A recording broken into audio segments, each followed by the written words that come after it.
Parlons d'immobilier. Maëlle Bernier, bonjour. Bonjour. Merci d'être avec nous. Vous êtes porte-parole de meilleurtaux.com. Alors, la France, c'est vrai, souffre dans certains domaines, mais il y en a un où tout va bien, c'est l'immobilier ancien. Je dis bien l'immobilier ancien. 2019, record du nombre de transactions dans l'ancien, en France, et pas qu'à Paris. Moins à Paris qu'ailleurs, d'ailleurs. Moins à Paris parce que c'est tellement cher, mais moins à Paris qu'ailleurs. Mais partout en France, l'immobilier ancien, des records. C'est ça, effectivement, on n'a jamais connu ça, parce que l'année dernière, en 2018, on était à 950 000 transactions dans l'ancien, et cette année, on va terminer à 1 100 000. 1 100 000 transactions dans l'ancien. Alors déjà l'année dernière, on disait c'est exceptionnel, c'est record. Alors c'est clair que les taux d'emprunt, ils sont évidemment pour beaucoup, voire c'est la principale raison. Ils sont à combien là aujourd'hui, hein? Alors aujourd'hui, on est toujours dans une fourchette entre 1 et 1,5%. Selon les durées, avec des taux moyens autour de 1,30. Alors c'est vrai que on avait connu au mois d'avril, mai moins de 1%. Moins de même. 1%. Oui. Ça a tendance un peu à se raréfier parce que je pense que les banques, quand elles faisaient ça, clairement faisaient un gros effort, même prêté à perte, clairement. Et perdaient de l'argent. Perdaient de l'argent, et donc je pense qu'on va aller vers quelque chose de plus Une sain. banque qui perd de l'argent, ça dure pas. Hein. Oui, enfin, elle peut se rattraper sur d'autres produits à côté. Mais en tout cas, sur le crédit immobilier en tant que tel, elle gagnait pas beaucoup d'argent. Donc on va vers une situation qui va un peu s'assainir avec certainement un peu moins de taux sous la barre des 1%. Oui, mais ça ne va pas remonter. Ah non, alors en revanche, il faut être très serein. Les taux n'ont aucune raison de remonter. Oui. Parce que il y a Madame Lagarde qui est arrivée à la Banque Centrale Européenne, qui a dit qu'elle allait faire la même chose que son prédécesseur, à savoir booster les taux de crédit, le financement dans la zone euro. Donc les taux vont rester, aucune raison qui remonte aujourd'hui. Alors vous avez enquêté sur le pouvoir d'achat immobilier. À quel endroit faut-il acheter? Quels sont les prix? Quelles sont les meilleures affaires? Et combien de mètres carrés peut-on acheter, par exemple, avec 1 000 € de crédit mensuel? Mais 1 000 €, c'est quand même beaucoup. Alors 1 000 €, ça veut dire des gens qui gagnent 3 000 € net par mois.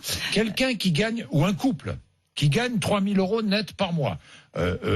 Des couples, il y en a. Oui, tout à fait. Oui, ça c'est un revenu. Alors, avec 1 000 € de crédit mensuel, on peut s'offrir combien? 159 mètres carrés à Saint-Étienne. À Saint-Étienne. 159 mètres carrés dans l'ancien. Et 20 mètres carrés à Paris. Et 20 mètres carrés à Paris. Dites-moi, dans l'ancien. Oui, dans l'ancien, on parle de prix de l'ancien. On parle de l'ancien. 159 mètres carrés. C'est un bel appartement. C'est ça. Surtout, c'est surtout qu'en fait, le marché est sain en région. C'est vraiment très important de le dire. Il y a des très grandes villes, Paris, on met de côté. Oui, mais Paris, on met de côté. C'est Bordeaux, pour la première année, Bordeaux, depuis quelques années, stagne. C'est-à-dire que les prix stagnent, voire ralentissent, voire baissent. Enfin. Parce que Bordeaux, il y a une espèce d'effet mode, et du coup, ça a explosé, mais du coup, ça s'est calmé. Donc ça, c'est la bonne nouvelle. C'est Lyon qui est aujourd'hui la ville la plus chère après Paris, qui a dépassé Bordeaux. Pour la simple et bonne raison que Lyon est, une ville très dynamique, avec beaucoup d'emplois. C'est une ville où il y a des CDI, où donc les jeunes viennent s'installer. C'est une ville agréable. Et qui dit installation de nouvelles populations, évidemment des prix qui grimpent. Évidemment. Mais alors, je disais Saint-Étienne, 159 mètres carrés, 123 mètres carrés au Mans. Oui, tout à fait. Et la troisième ville, c'est Nîmes. Et c'est Nîmes, exactement. Nîmes, il y a 9 mètres carrés par rapport à l'année dernière. Qui gagne 9 mètres carrés, ça vaut le coup d'investir à Nîmes. C'est-à-dire que Nîmes, c'est une ville qui, typiquement, les prix ont baissé et les taux ont baissé. Donc, les prix ont baissé, les taux ont baissé. Gagnant sur toute la ligne. Sur toute la ligne. Ensuite, on trouve Le Havre. Oui, tout à fait. Puis Angers, je regarde le classement. Angers, Toulon, 93 mètres carrés, on peut s'offrir. C'est ça, pour 1 000 € par mois. Pour 1 000 € par mois. Reims, pas mal Reims, hein. On est à quoi? 89. C'est ça, alors que, voilà. Non, 86 mètres carrés, ou Reims, 89.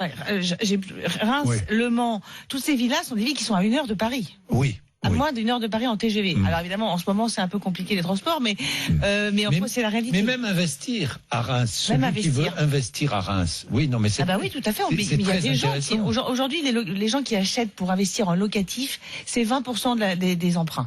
Oui. Donc le reste, c'est 20% des emprunts, c'est du locatif. Tout à fait. Cette année, pour louer. Pour louer des gens. C'est un investissement. En fait, clairement, c'est pour la retraite. Alors, j'allais vous poser la question. Est-ce qu'on achète dans l'ancien plus pour se loger ou plus pour investir parce que les produits financiers n'ont plus aucun intérêt? Enfin, je parle de produits financiers. Majoritairement. Parce que l'assurance vie ne rapporte plus rien, parce que le plan pierre, c'est la pierre. Oui. Pire, c'est la pire. Majoritairement, les gens qui achètent dans l'ancien, c'est pour leur résidence principale, à 70%. 10%, c'est la résidence secondaire.